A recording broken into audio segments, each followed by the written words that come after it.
بسم اللہ الرحمن الرحیم۔ السلام علیکم۔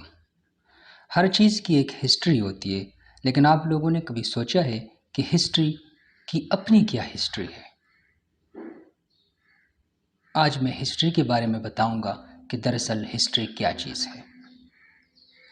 سب سے پہلے سوال یہ بنتا ہے کہ ہم لوگ ہسٹری کس لیے پڑھتے ہیں؟ ہسٹری ہم اس لیے پڑھتے ہیں کہ ہم جان سکیں کہ گزری ہوئی دنیا اور ان کے لوگ کس طرح کی زندگی گزارتے تھے اور اس کا آج کل کی دنیا پر کیا امپیکٹ پڑتا ہے۔ دنیا میں آج بھی ہسٹوریکل پلیسز موجود ہے جن سے یہ تاثر ملتا ہے کہ ادھر گزرا ہوا زمانہ کس طرح تھا۔ اس کے بعد سوال بنتا ہے کہ ہسٹری یعنی تاریخ کیا چیز ہے؟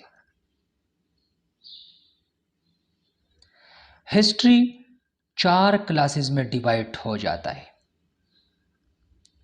World history, Islamic history, history of Indo Pak and history of Pakistan since creation.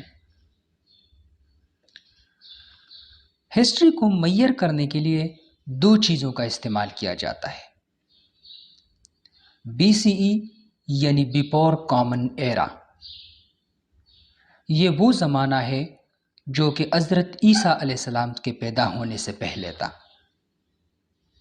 اور دوسرا ہے CE یعنی کامن ایرا،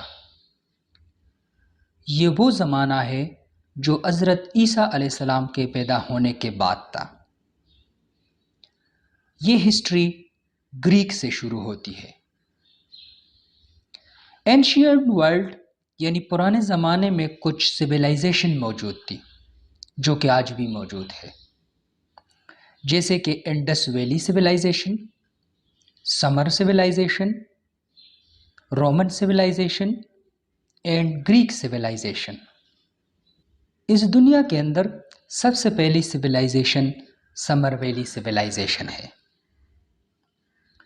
ایک سویلائزیشن بنانے کے لیے 6 چیزیں ایسی ہیں جن سے ایک سویلائزیشن بن سکتی ہے، جن میں سب سے پہلے اربن سینٹرز ہے، جس کے اندر بہت بڑی پاپولیشن اور فرٹائل لینڈ ہوتی ہے۔ اس کے بعد گورنمنٹ چاہیے جو کہ اس سویلائزیشن کو رول کر سکے اور ایک اسٹرانگ سسٹم بنا سکے۔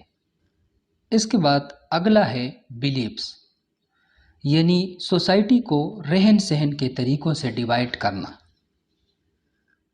اگلا ہے آرٹ یعنی فن، یعنی معاشرے کے اندر جو سوسائٹی کے اندر فنون اور ان کے کارنامے اور ہنر جو ہوتے ہیں ان کے ذریعے ان کو ڈیوائڈ کرنا۔ اور رائٹنگ سے یہ کہ وہ اپنے اپنے طریقے سے جس طرح وہ چیزوں کو پرووائڈ کرتے ہیں تو اس کو رائٹنگ کے ذریعے دکھا سکے۔ سمر ویلی سویلائزیشن میسوپوٹیمیا کے اندر ہے۔ یہ 2 ریورز یعنی ٹیگرس ریورز اور ایوپریٹس کے درمیان واقع ہے، اور اس کو فرٹائل کریسنٹ کہا جاتا ہے کیونکہ اس کی شکل چاند کی طرح ہے، اس لیے اس کو فرٹائل کریسنٹ کہا جاتا ہے۔ اس کے اندر سمر ویلی سویلائزیشن اور بیبیلون واقع ہے۔ سمر ویلی سویلائزیشن ایک ایسی سیٹلمنٹ تھی جو کہ میسوپوٹیمیا کے اندر اور کسی بھی سویلائزیشن کو نہیں ملی تھی۔ ان میں مختلف قسم کے لوگ اور ان کے مختلف قسم کے کام تھے۔ لکھائی بھی انہوں نے ہی ایجاد کی تھی، اور یہ کلے ٹیبلٹس پر لکھا کرتے تھے، اور اسی سویلائزیشن سے یہ سلسلہ شروع ہو گیا۔ اور اس کے بعد Roman civilization, Indus valley civilization, Greek civilization, Persian civilization, اور اس کے علاوہ اور بھی کافی سویلائزیشن مارز وجود میں آ گئے۔ اسی طرح چلتے چلتے وقت گزرنے کے ساتھ ساتھ لوگوں کے آپس میں ریلیشن اور تعلقات بنتے گئے، اور اسی طرح آج کو جو ہمیں دکھائی دے رہا ہے، اس دنیا میں جو نظام چل رہے، جو سسٹم چل رہے، یہ اس Indus civilisation, Sumer valley civilisation, Roman civilisation, Greek civilisation and Persian civilisation and اندر so many kind of civilisation, ان کا ایک تجربہ اور ان کی ایک کامیابی ہے۔ امید ہے یہ ویڈیو آپ لوگوں کو پسند آئی ہوگی۔ اگر پسند آئی ہے تو اس کو لائک، شیئر اور سبسکرائب کیجیے۔ اپنے دعاؤں میں یاد رکھیے گا۔ اللہ نگہبان۔